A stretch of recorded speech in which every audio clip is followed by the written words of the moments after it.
One of the great new features on the SATAjet X 5500 is the fact that SATA have removed that air distribution ring. We no longer have that plastic one in behind there, so we don't trap solvents or paint in behind that. We do have the seal, however, still on the back of the fluid tip. That white seal needs to be kept in good working order. Make sure you're not using too coarse of brushes.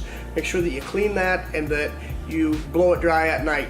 Don't leave solvent inside your gun that's going to sit and soak on that white seal. When you put this thing back together, it's simple. You screw the fluid tip in and tight. You'll see how the wrench is. I just barely give that a snug. That thing is tight and it's ready to go the next day. That's all you need to do. This gun's going to last you a long time.